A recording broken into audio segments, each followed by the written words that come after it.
우리들이 좋아하는 찬송가 가운데 내 영혼 평안해, 내 영혼 평안해 평안해라고 하는 그 찬송이 원래는 영어로 It is well with my soul이라고 하는 아주 유명한 이 찬송가죠.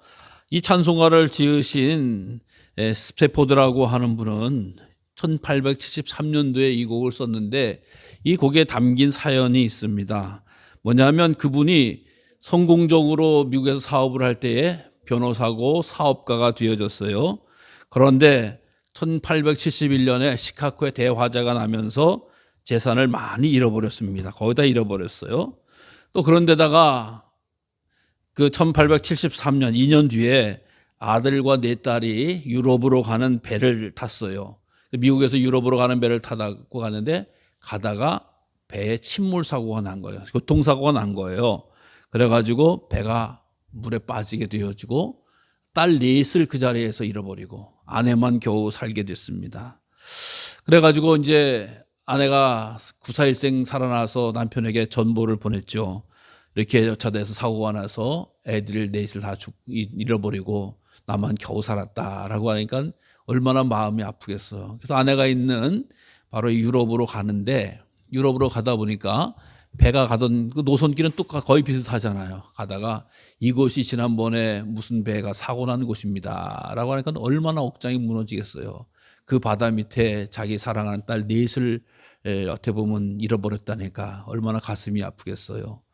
그러면서 이렇게 눈물을 흘리면서 있는데 어디선가 슬픔이 계속 이렇게 커지는 경우가 있고 어떤 데는 슬픔이 이렇게 큰 것 같아도 싹 사라지는 거가 있거든요. 참 하나님의 은혜인데 인간적으로 생각해 보면 딸, 첫째 딸, 둘째 딸, 셋째 딸, 넷째 딸 생각하면서 얼마나 가슴이 저여오고 정말 하늘이 어두워지고 눈이 깜깜해지고 그래야 될 줄 알았는데 그렇지 않은 거예요. 마음속에 그런 마음이 싹 사라지면서 마음이 편안해. 바다와 같이 잔잔해지는 걸 느끼는 거여서 하나님이 내게 은혜를 베풀어 줘서 위로해 주시는구나. 내게 힘을 주시는구나 라고 하는 것을 깨닫게 되어졌습니다. 그래서 우리가 찬송가처럼 뭐 환난이라고 풍파가 몰아칠지라도 내 영혼은 하나님을 믿고 하나님이 붙잡아 주시니까 위로함을 받고 힘을 얻는구나 라고 하는 거예요. 그러면서 하나님 앞에 감사하는 찬송을 기록하면서 내 영혼 평안해. 육신으로 생각하면 슬프고 괴롭고 아프고 자녀를 잃었다라고 하는 것보다 더 큰 상처와 아픔이 어디 있겠습니까? 그럼에도 불구하고 그 위로를 받으면서 이 곡을 기록해서 우리들에게 뿐만 아니라 많은 사람들에게 이 위로하고 또 소망을 주는 그런 찬양이 되어졌다라고 하는 것입니다. 여러분, 우리가 이제 감사의 절기를 한 주간을 앞두고 있잖아요.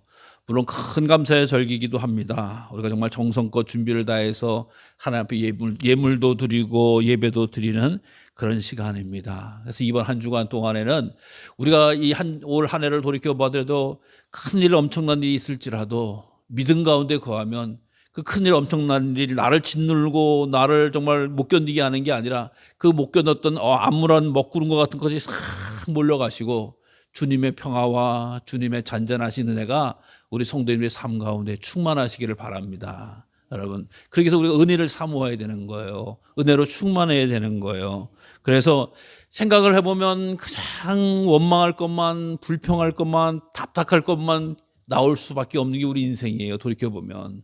아니, 우리 인생이 얼마나 형통한 거 복된 날이 얼마나 많이 있었겠어요. 그러나 아쉽고 서럽고 정말 창피하고 부끄럽고 이런 날들이 많았지만 또 믿음 가운데 거하면은 그래도 감사하고 귀하고 또 놀라운 열매와 은혜가 내 삶에 있었구나. 올 한 해도 있었구나라고 하는 거예요.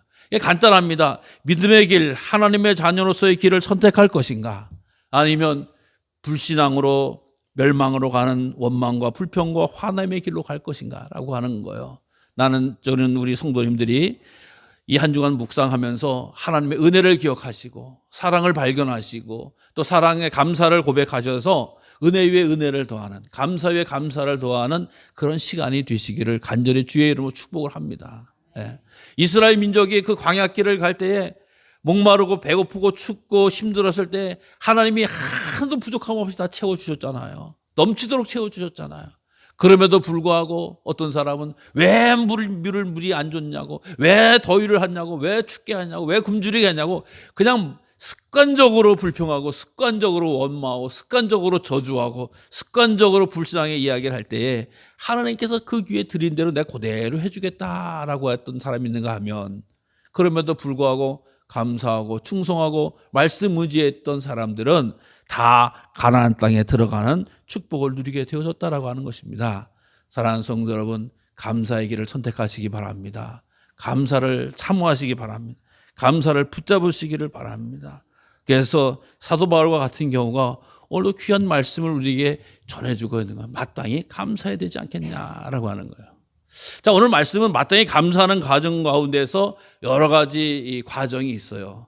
특별히 이 데살로니가전서 2장에는 귀한 말씀이 나오는데, 주님께서 재림하시는, 주님께서 다시 오시는 거에 대해서 말씀을 다시 한번 데살로니가 교인들에게 전해줍니다.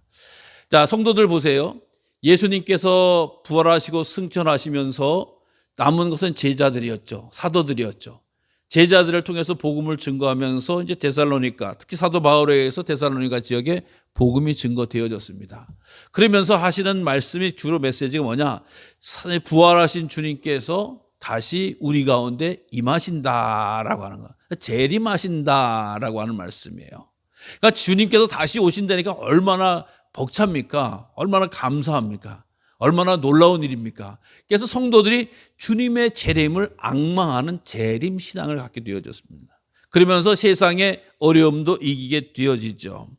그래서 이 재림 신앙에 대해서 이 성도들이 잘 훈련을 받고 준비하고 있는 것이 주님 다시 오시는 그날까지 우리 신앙생활 굉장히 유익한데, 바로 이 재림에 대해서 말을 하는데, 사도 바울에 대해서 이렇게 데살로니가서에서 주님께서 강림하실 때에 우리가 그 앞에 모임에 관해서, 그러니까 주님이 강림하실 때는 백성들이 모이는 때라는 거예요.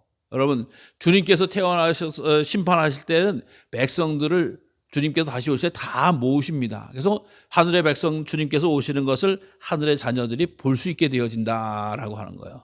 그래서 그래서 이것을 전문 용어로 파루시아라고 하는 말을 쓰거든요. 우리 신학적인 용어로 파루시아라고 하는 말을 써서 주님께서 다시 오신다, 재림에 대한 약속인데 언제 오시고 어디서 오시는지는 아무도 모른다라고 하는 거예요. 하나님만 아신다라고 하는 것이죠. 그래서 오셔서 우리를 들림받은 자들과 내버려둘 자, 우편에 설 자와 좌편에 설 자라고 하면서 구별하시고 분리하시고 심판하신다라고 하는 때다라고 하는 거예요. 그러니까 백성들을 다 모아서 심판하시는 그런 장면을 바로 사도 바울은 1절에서 말씀하시는데, 무슨 일이느냐? 영으로나 말로나 하는 또 편지로나 주님의 날이 왔다라고 하는 이 소식을 전하게 됩니다. 즉 영으로다라고 하는 말은 뭐냐? 흔히 얘기해서 내가 계시 받았는데 주님께서 왔다 하더라라고 하는 이야기예요. 거짓말이죠. 계시 받았다라고 하는 사람들이 거짓말을 하는 거야. 성령이 나에게 임하셔서 했는데 주님이 다시 왔다라고 하는 소문을 펼치기 시작을 하는 겁니다. 여러분, 요즘도 이 이단과 어떤 사람들은 얘기할 때 자기 얘기 절대 안 하죠. 계시 받았다고 그러잖아요. 계시 받았다. 나만 특별히 계시 받아서 너희들은 내 말 믿어야 돼라고 하면서 이야기를 하는 게 계시 받았다라고 하는. 사실 그래서 이 계시에 대해서 엄격한 교단은 어떻게 되냐? 성경으로 계시는 마감이 되어졌다라고. 성경에 있는 게 계시의 끝이다라고. 성경 외에 다시 뭐 내가 꿈자리에서 봤다 뭐했다라고 하는 것은 계시가 아니다라고 하는 교단도 많이 있습니다. 왜? 그지 않고 통제가 안 되는 거예요.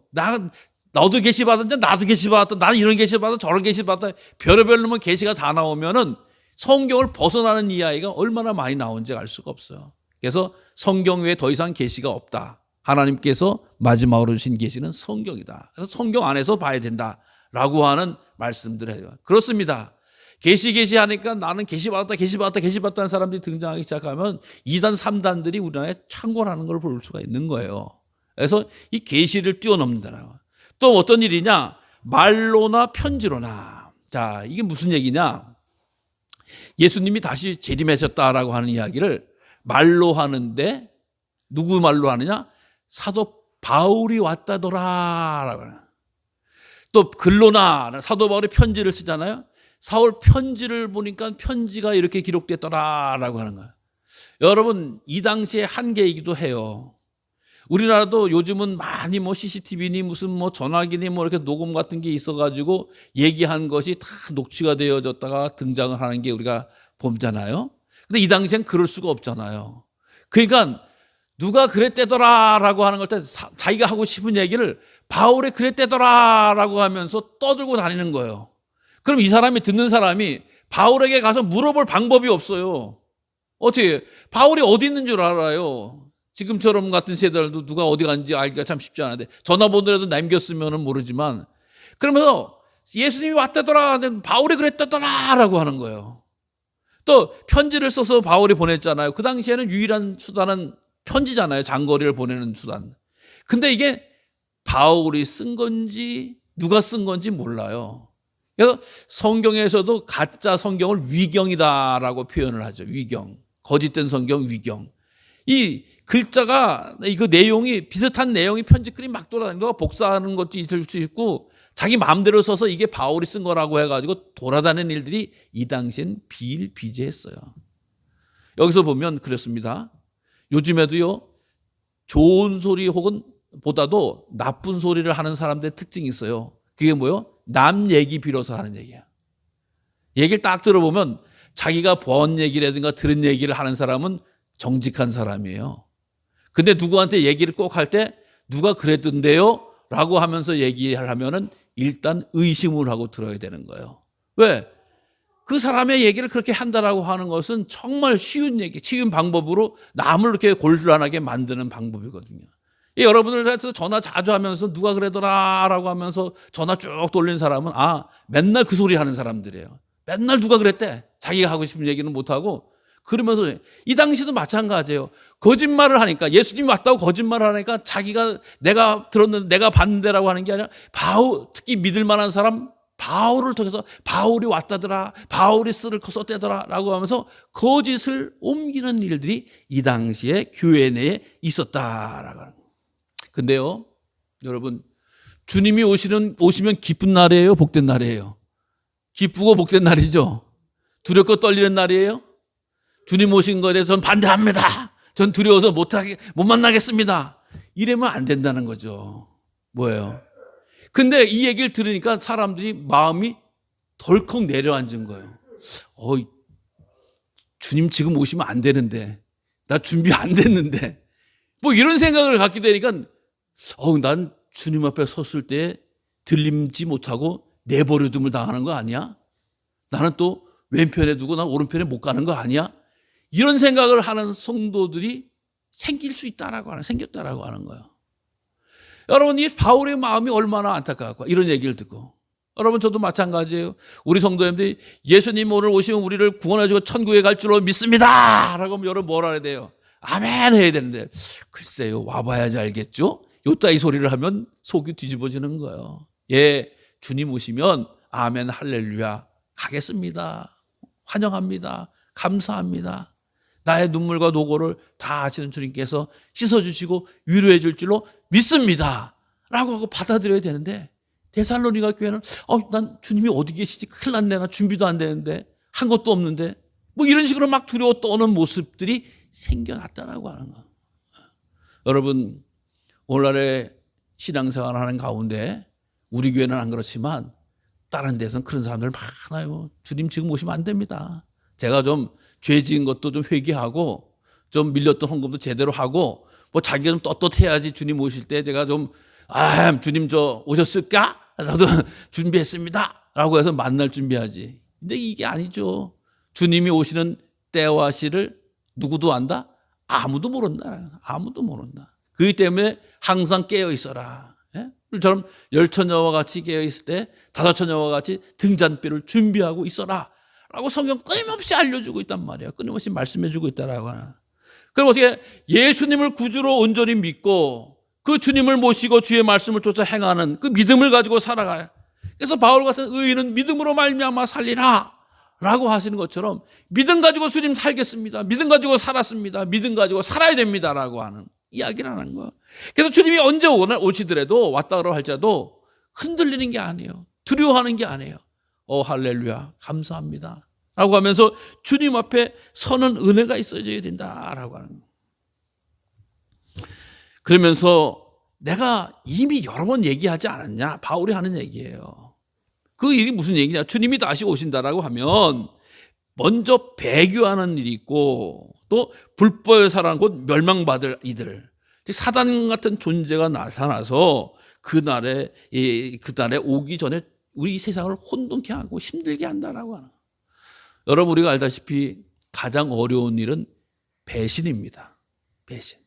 나라적으로 보면 반역입니다. 예? 사람으로서 가장 하지 못할 일이 그거예요. 배신이에요. 사랑하는 사람과 배신하면 이혼할 수밖에 없는 거예요. 사랑하는 사람을, 다른 나라를 배신하는 반역이 일어나서 그 사람들은 죽든지 죽이든지 하는 일이 벌어지는 거예요. 믿음에 있어서 최고는 뭐예요? 배역인 거예요. 주님을 버리는 일이 생겨나는 거예요. 주님을 떠나는 일이 생겨나는 거예요. 그 전까지는 주님으로 믿고 섬기다가 주님께서 그 이상 의미를 두지 못하고 떠나는 일들이 생겨난다는 거예요. 여러분 주님의 모습, 신앙의 모습, 주여주하는 입술로만 했던 사람들이 주님 오시기 전까지는 교회를, 믿음을 떠나는 일이 생겨난다는 거예요. 대거적으로 일어난다라고 하는 거예요. 마지막 때 얼마나 같이 우리가 형제인 줄 알았는데, 같은 교인인 줄 알았는데, 같은 성도인 줄 알았는데 예수는 나와 상관없다, 예수는 나에게 아무것도 아니다 라고 하는 거예요. 여러분 이거 얼마나 끔찍한 일입니까? 우리가 주님의 은혜를 기억하고 감사하면서 신앙생활을 하는데 은혜를 인정하지 못하고 고백하지 못하고 감사하지 못하고 다른 데 가야 되겠다, 나는 이제 예수를 부인하는 일이 생겼다고 하는, 얼마나 가슴 아픈 일이에요. 예. 근데 그런 일이 나타난다는 거예요.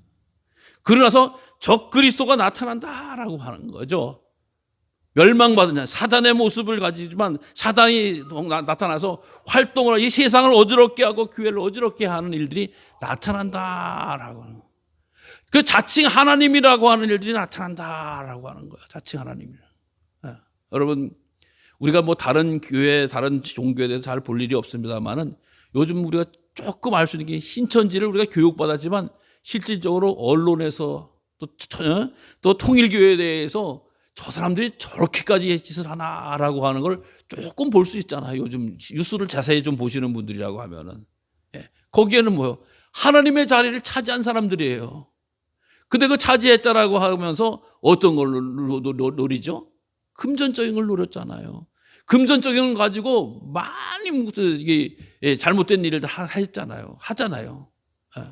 그러니까 이게 뭐 바른 사업과 뭐 건강한 모습을 가지고 있는 게 아니라 그 금전을 만들어 가지고 하나님의 영광을 일어나서 선교 사업하고 무슨 뭐 구원 사업한다고 하는 것이 아니라 자기들의 의지를 표출하는 이런 세상을 만들고자 하는 사람들의 모습이잖아요.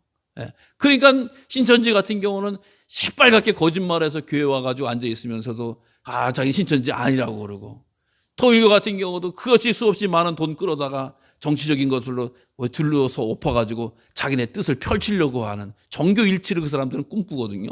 그래서 자기네들은 무조건 뭐 국회의원 만들어야 되고 대통령 만들어야 되겠다라는 생각을 그 사람은 교리적으로 갖고 있어요. 그러니까 이 선한 사업으로 해서 이 나라를 뭐 복되게 거룩하게 한다는 게 아니라 자기들의 뜻. 그래서 그 맨 위에는 자기들의 교주가 앉아야 된다라고 하는 거예요. 여러분 사실 이런 모습은 로마 시대에도 있었어요. 무슨 얘기냐? 로마라고 하는 나라가 제국을 이뤘단 말이죠. 즉 여러 나라를 침범해서 그 유럽과 그 지중해 연안 국가들을 다 자기 나라로 만들었잖아요. 근데 똑같은 황제다, 그냥 왕이다라고 이야기를 하면 그 지배하는 나라에서 저 사람도 죽여버리고 우리가 독립을 하자, 우리가 침탈을 하자, 이기자, 뭐 이런 여러 가지 생각이 나요. 근데 로마 사람들이 기가 막히게 생각해낸 것이 뭐냐? 우리들의 황제를 신성화하자, 하나님이라고 그러자.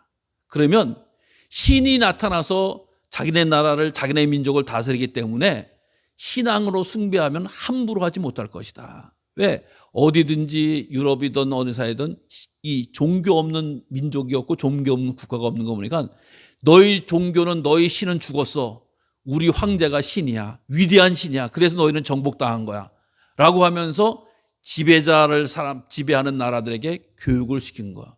그러니까 황제가 사람이 아니라 신이 되면은 다른 나라에 덤비질 못하는 거야. 신에 대해 못 덤비게 돼 있거든요.